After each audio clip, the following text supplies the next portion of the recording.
출애굽기 14장 13절 14절 함께 읽겠습니다.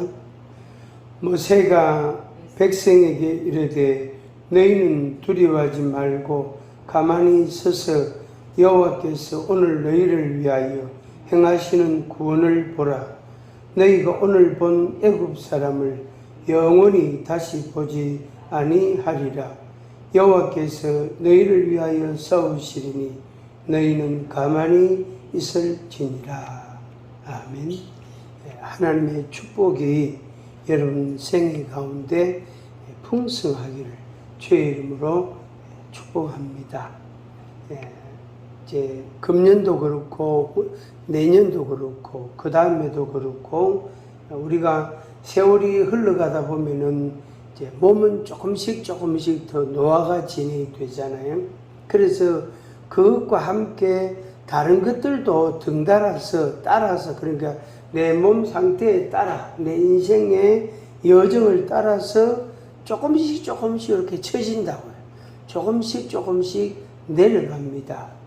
마치 비행기가 착륙할 때에는 굉장히 이렇게 스무스하게 아주 자연스럽게 부드럽게 착륙을 한단 말이에요. 그래야 승객들한테 또 비행기 자체에 충격이 적기 때문에 그렇습니다. 그 가운데 하나님의 은혜라는 것, 하나님의 축복이라는 것은 그것과 반비례할 수 있습니다. 그러니까 비례할 수도 있지만 반비례할 수도 있고, 그래서 몸은 점점 더 연약해질지라도 하나님의 축복은 오히려 더 될 수가 있다. 그게 우리의 삶에서 얼마든지 경험할 수 있는, 또 성경에 나오는 수많은 인물들 가운데서도 우리가 그런 것들을 발견하게 되어집니다. 그 중에 이제 한 인물이 이 모세입니다. 모세. 그래서 모세는 120세, 그러니까 80세에 하나님의 부름을 받고 120세까지 40년 동안 하나님의 말씀을 이제 순종하고 그에게 주신 사명을 이행을 했습니다. 그걸 순종했단 말이에요. 그러는데 120세가 됐는데도 기력이 쇠하지 않고 눈이 흐리지 않고 그런 모세였습니다. 그런데 하나님께서 육은 아직 일할 만한데 아직 충분히 더 할 수 있는데 그 영혼을 하나님이 불러가 버렸단 말이에요. 그 영혼을, 모세의 영혼을 하나님께서 불러가 버리니까, 데려가 버리니까 그 몸은 그냥 끝나게 되는 겁니다. 근데 우리들의 인생은 조금 다르잖아요. 그죠? 자꾸 새하이 몸이 약해지고 또 삶에 조금씩 이렇게 부족한 게 나타나게 되고, 그러다 보면 어느 날 내가 기동하기 불편하고 거동도 불편하고 누구 어디 가는 것도 힘들어지고, 그러다 보면 이제 정말로 이제 그것이 다 떨어지면 그냥 임종을 한단 말이에요. 세상을 떠나간단 말이에요.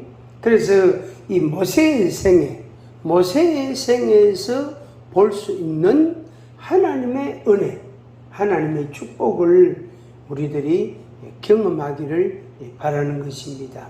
그 중에 이 모세의 생애 중에 아주 대표적인, 아주 중요한 한 사건이 뭐냐면은 애굽을 건너는 거예요. 그러니까 애굽에서 나오는 것도 이게 만만치 않았단 말이에요. 그 다음에 애굽에서 나온 것 같은데 어느 날 홍해라는 앞에 딱 다다랐단 말이에요. 그래서 이 홍해를 건너는 거, 이게 이제 첫 번째 사실 관문인데, 그 애굽에서 있었던 그 하나님의 10가지 재앙, 그것은 이스라엘 백성들에게는 직접적인 관계는 없었습니다.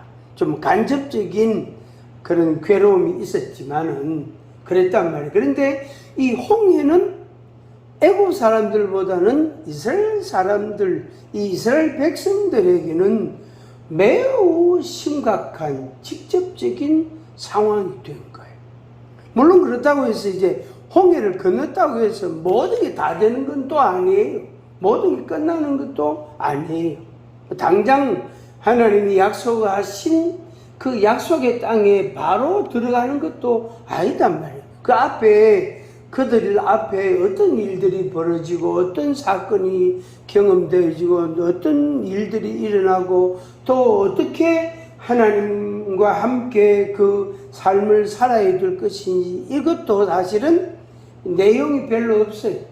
없고 보장된 것도 없고 그냥 하나님께서 애굽에서 이끌어내서 이 가나안 땅 약속의 땅으로 간다 거기까지 간다 그것만 쉽게 말하면 목표만 하나님이 딱 제시하고 방향만 딱 제시하고 그들이 가는 것은 이제 사실 세세한 자세한 것들에 대해서는 그들이 어떻게 해야 될 것이냐 하는 게 없어요.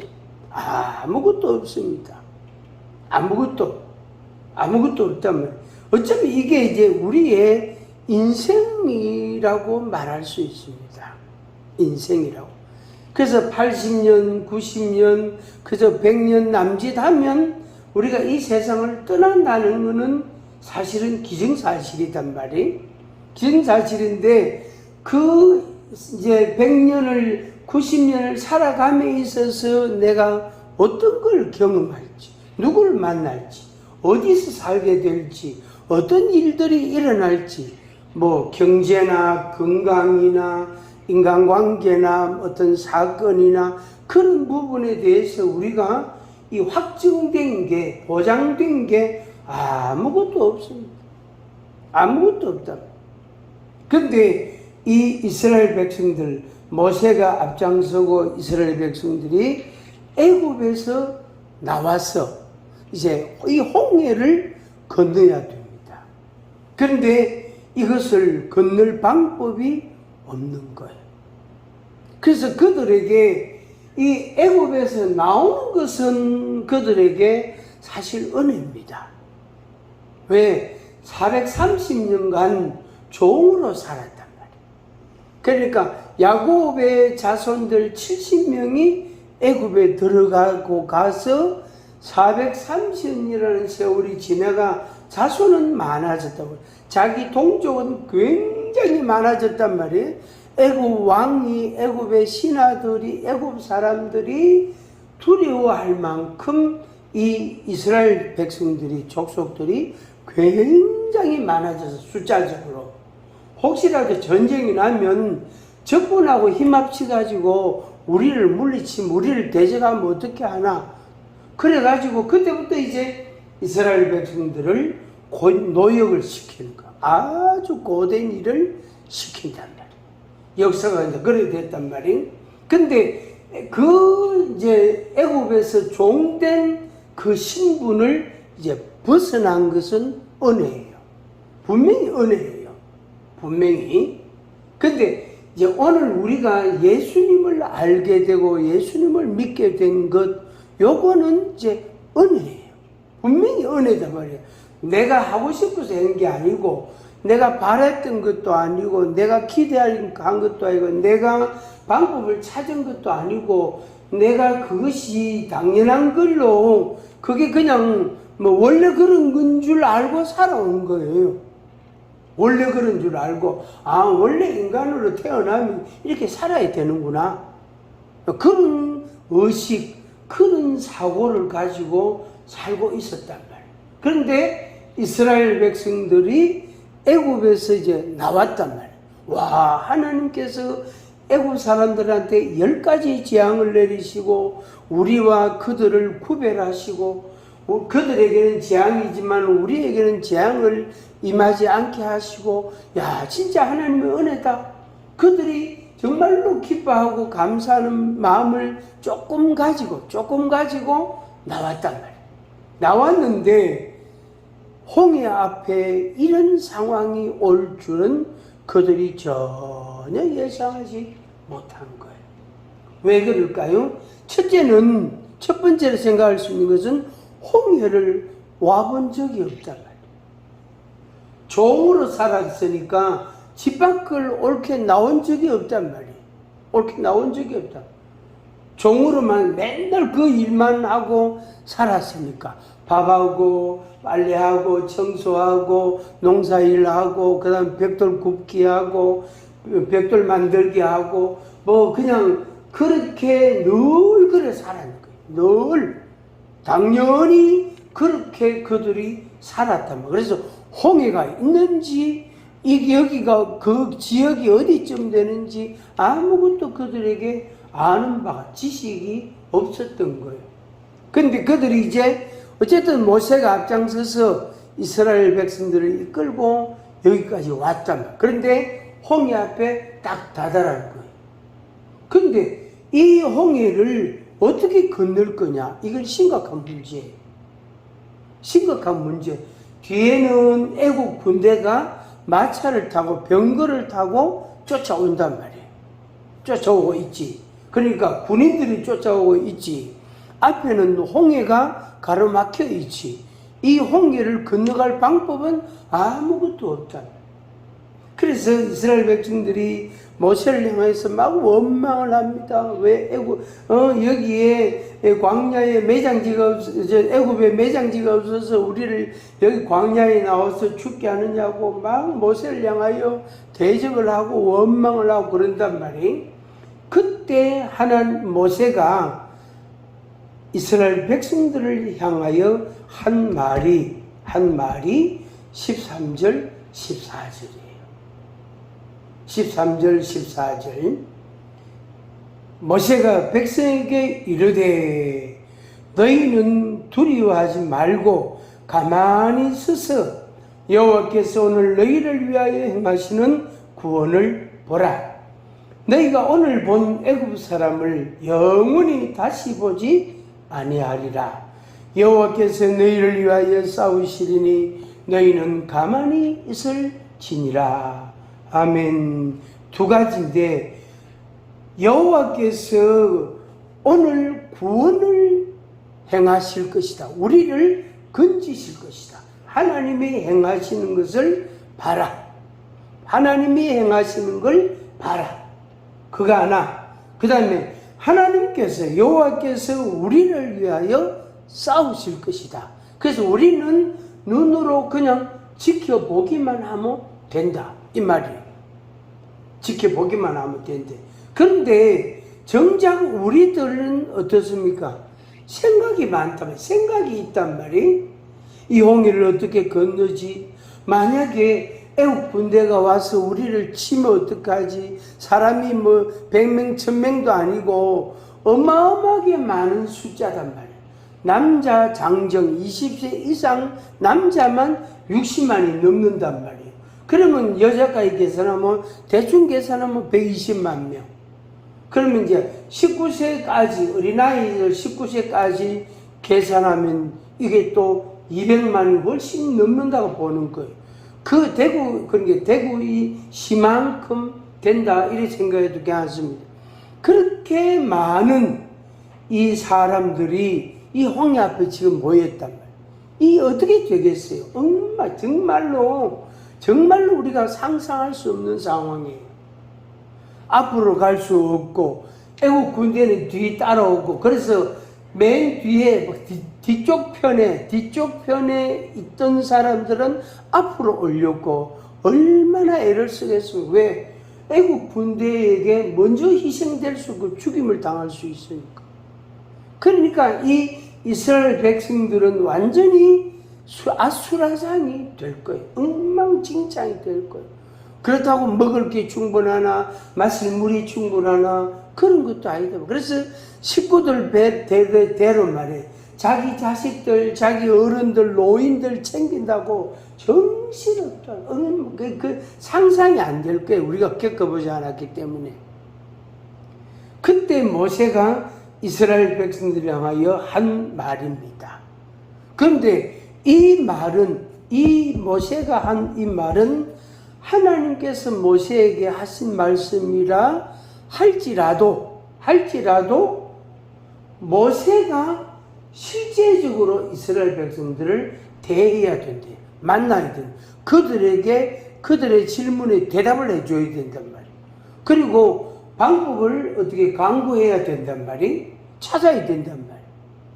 그러니까 이스라엘 백성들과 하나님의 말씀과 이스라엘 백성들 사이에 있는 이 모세는 어떻게 할 방법이 없는 거예요. 분명히 하나님의 말씀은 들었단 말이에요. 그러나 이스라엘 백성들에게 그 말만 할 뿐이지 모세가 할 수 있는 게 아무것도 없는 거예요. 뭐 줄을 쳐가지고 그 줄 타고 건널 겁니까? 배가 있어 배를 타고 건널 겁니까? 헤엄칠 줄 아는 사람 먼저 가라고 하겠습니까? 방법이 없는 거예요. 분명히 하나님의 말씀은 있어. 하나님의 약속의 말씀은 우리에게 주셨단 말이에요. 그러나 현실 앞에 우리가 가지고 있는 방법은 없습니다. 현실 앞에 우리가 가지고 있는 어떤 기술은 없단 말이에요. 우리 해결책이 없는 거예요. 다시 한 번 더 말씀드리면 하나님의 말씀은 우리에게 분명히 들려졌어. 그런데 어떻게 하란 말이냐? 여기 있는 대로 여호와께서 오늘 너희를 위하여 행하시는 구원을 보라. 여기에도 보라 그랬단 말이에요. 보라. 그 다음에 여호와께서 너희를 위하여 싸우시리니 너희는 가만히 있을지니라.